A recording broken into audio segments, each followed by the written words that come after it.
Right. First thing is I don't like the question. I have to tell you that. The reason being, I'm going to answer it anyway. The reason being, I think we need to start thinking in generations as opposed to years. It's one of the downsides of being a Nigerian. We don't understand. I agree with you in total, but I want people here to be able to come away with something. Just wait. 15 years, everybody's thinking, you know what? Let me live for today. I will put my apologies for those, okay, because I'm about to use a Yoruba phrase which says "Bomboro Bolugun." Okay. The translation is, I just started my closing, so don't, we need to start thinking in generations, not transactions. But having said that, over the next 3 to 5 years, I see a framework evolving. Okay?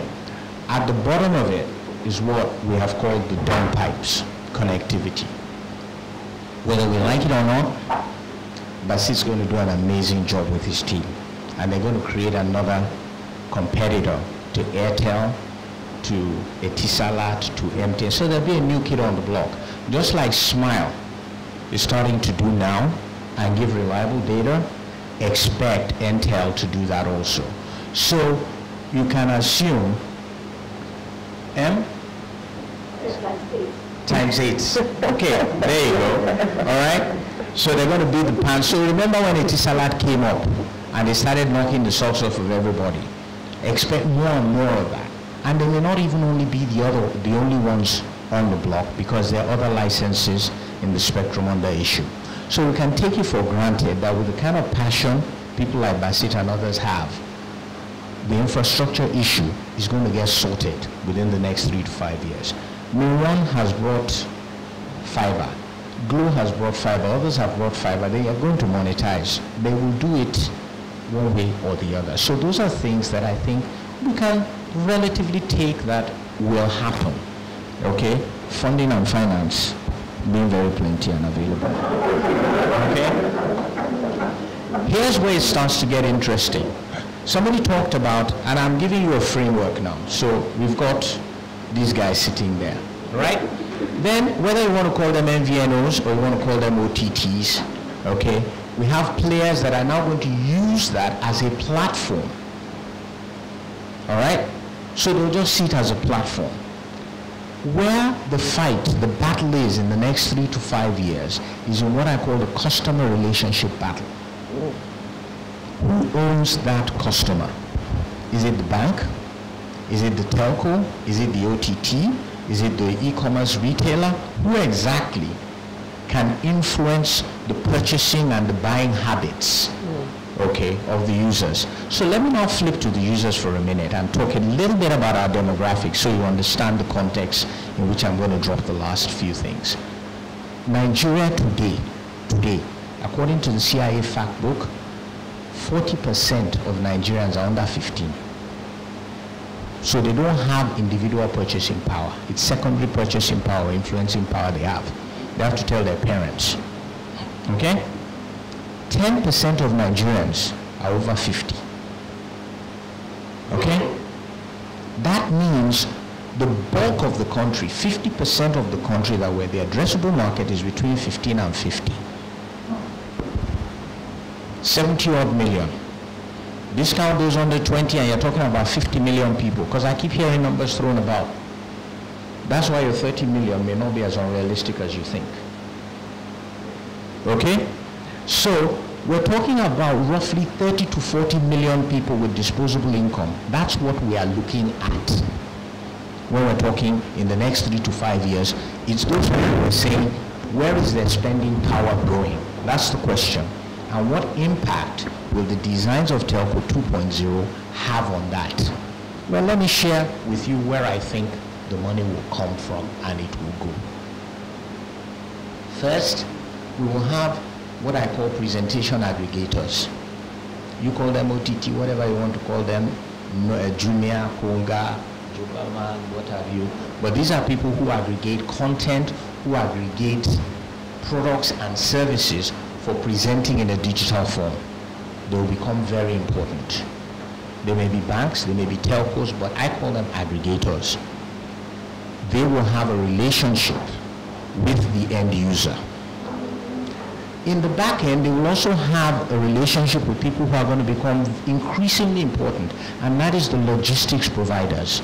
So if you can invest in any logistics company, please do so. They're going to make a lot of money delivering goods that have been ordered, delivering services that have been ordered. And they will use LBS systems, location-based systems, to provide these services because our roads are not very well defined. Just yesterday, I told somebody, meet me on the corner of Montgomery and Macaulay. They showed up at Yaba Methodist Church. You know. Why? Because that's where Google said 385 was. So you start to get the idea. How will payments be made? Mobile payments will become an increasing tool of use, an increasing weapon of choice. Why is that? Remember the demographics I talked to you about? These are people who have grown up on GSM, so they like their mobile phone, and they are not as security averse as that 10% over 50 who think all things digital are wrong. So where's the money going to be spent? Well, I have a list. First of all, restaurants are going to be big. We stopped the cooking culture. Most of us don't know how to cook that well anymore. So whether it is White House in Yaba, okay, or it is going to be the sushi bar on Avenue Suites in Victoria Island, these guys are increasingly going to become popular. People are going to open eateries, and a lot of money is going to be spent in eateries, as the youth generation call them. We call them restaurants, they call them eateries. That's the first place they're going to spend their money. The second place they're going to spend their money is on fashion. They're going to clothe themselves in ways you cannot. The other day I was looking at, what's the name of Kim Kardashian's husband? And he was wearing this sweater. He looked like a madman from Ajegule. And they said the thing cost $3,700, some amazing amount of money. But this is what they're into. They're not wearing the same clothes you and I wear. So fashion is going to be the next thing. Whether it is Ochanja, second hand or what have you, trust me, people will find a way of presenting it and selling it using these vehicles. That's the second place. The third is all of them need somewhere to sleep. I actually have a play in, one of the property businesses online. But online rental, renting houses, buying houses, and all of that is another area that a lot of money is going to go into because people have to sleep and eat. Then you come to the other ancillary things. Entertainment will continue to be big. Music will continue to be big. There's no doubt in my mind about that. So the telcos will continue to be making money as all of that side increases. Same thing, these guys don't think they're going to be left behind. They're going to find a way to give us saving instruments, whether it's through insurance or ancillary services. They'll find ways to enhance services on payment. Because we will see, with identification now coming on stream, we're going to see the rise of credit and credit availability. So those are some of the areas. There are others, but I think you get the idea. Okay, those are the areas I expect to see growth in. And when I talk about startups, okay, kicking in places, these are the areas I'm sort of trying to teleguide them in. There's of course still education, there's health. We haven't quite cracked, the money-making side of those things yet, except for some boutique ones and stuff like that. But by and large, I think the idea is there. The opportunity is we have a digital generation. The telcos are going to provide that infrastructure, and there are now mechanisms by which they can be tapped into.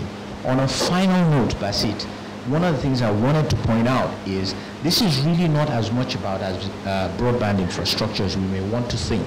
Yes, it's important, but if you look at what To-Go did, okay, and I don't know how many of you know about To-Go. To-Go is a feature phone WhatsApp, and it's got something like about 8 million users, and they have their own currency within that environment, which they use to exchange value. And all of that was created within a mobile phone. What do you call it? They've got a saying for it, pure water phone. Okay? You can use a pure water phone to actually chat with your friends and exchange ideas. So on that note, I hope it's useful.